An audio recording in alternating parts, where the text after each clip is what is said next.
નારાયણ સિદ્ધાંત હિતરક્ષક સમિતિએ સાધુઓ સામે મોરચો ખોલ્યો છે। સંપ્રદાયમાંથી લંપટ સાધુઓને હાંકી કાઢવા તેઓએ માંગ કરી છે। સનાતન વિરુદ્ધ બફાટ કરનારા સંતો સામે કાર્યવાહીની માંગ કરાઈ છે।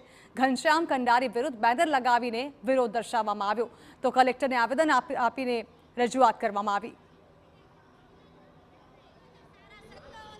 છેલ્લા ઘણા સમયથી અલગ અલગ સ્વામિનારાયણના જે સ્વામીઓ દ્વારા જે નિવેદનો આપવામાં આવી રહ્યા છે અને તેને લઈને જે ગુજરાતની અંદર જે લોકોમાં એક આક્રોશ જોવા મળી રહ્યો છે, ત્યારે સ્વામિનારાયણ સંપ્રદાયના જે લોકો છે આજે સુરત કલેક્ટર કચેરી ખાતે મોટી સંખ્યાની અંદર જે વિરોધ જે કરતા નજરે પડી રહ્યા છે, કારણ કે આવેદન આપવા માટે પહોંચ્યા છે। કારણ કે અલગ અલગ સ્વામિનારાયણના જે સ્વામીઓ દ્વારા સતત જે નિવેદન આપી રહ્યા છે અને તેના કારણે અનેક લોકોને જે ઠેસ છે તે પહોંચી રહી છે। અલગ અલગ સમાજોના અલગ અલગ ભગવાનોના જે લઈને જે નિવેદન આપી રહ્યા છે, વિડીયો જે સતત જે વાયરલ થયા છે, તો આપણી સાથે જે કેટલાક લોકો છે તેમની સાથે વાત કરીશું। બાકી અમે અહીંયા આવવું પડ્યું, શું વિરોધ છે તમારો?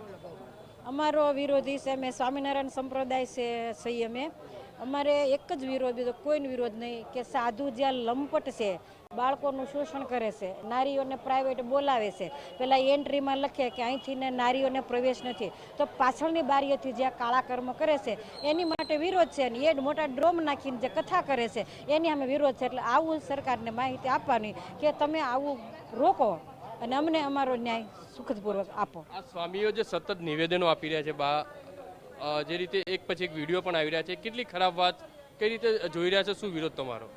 અમારો વિરોધ એમ છે કે એવા લંપટી સાધુ છે એને બહાર કાઢો। અમારે એવા સાધુ ન જોઈ, આશ્રમ પદાયમાં અમારે એવું આવું કૃત્ય કરે એવા સંતો અમારે જોતા જ નથી। અને એને સરકારને અમે એવો નિવેદન પત્ર આપી છીએ કે સરકાર આને પ્રત્યે ક્યાંક નિર્ણય લે અને આવા સંતોને કાઢે। શું કહેશો, કેમ અહીંયા પહોંચ્યા છે, શું વિરોધ છે એક મહિલા તરીકે? કારણ કે જે રીતે વિડીયો સ્વામીઓના આવે છે, જે લોકોને સંસ્કાર આપતો હોય છે ને આવા વિડીયો વાયરલ થતા હોય છે। અમારો એક જ ધ્યેય છે, આ સ્વામિનારાયણ સંપ્રદાયમાં જે ઊંડે સુધી હવે સડો બેસી ગયો છે એને જેમ બને તેમ જલ્દી આને બહાર કાઢવાની જરૂર છે। લંપટ સાધુ એક નહીં અનેક હવે તો થતા જાય છે, એને જેમ બને તેમ જલ્દી કાઢો, એ જ અમારો વિરોધ છે। જે રીતે જોઈ શકાય છે કે મોટી સંખ્યાની અંદર લોકો છે તે અહીંયા પહોંચ્યા છે, વિરોધ કરી રહ્યા છે, કારણ કે સ્વામિનારાયણના એક પછી એક જે સ્વામીઓના જે વિડીયો સતત વાયરલ થઈ રહ્યા છે, જે વિવાદ જે છે તે સામે આવી રહ્યા છે। કાકા, શું કહેવું છે, વિડીયો જે સતત સામે આવી રહ્યા છે, એક પછી એક નિવેદનો જે સામે આવી રહ્યા છે, સમાજને ઠેસ પહોંચતા હોય છે, ભગવાનોને લઈને નિવેદન આપી રહ્યા છે? પહેલાં તો એ લોકોને ઉપદેશ લેવાની જરૂર છે, લોકોને ઉપદેશ આપવાની જરૂર નથી, એને પોતાને જરૂર છે। પછી જે ગોરખ ધંધા કરી રહ્યા છે તો એના માટે એને ભગવા વસ્ત્ર ઉતારીને ઘરે જતું રહેવાની જરૂર છે।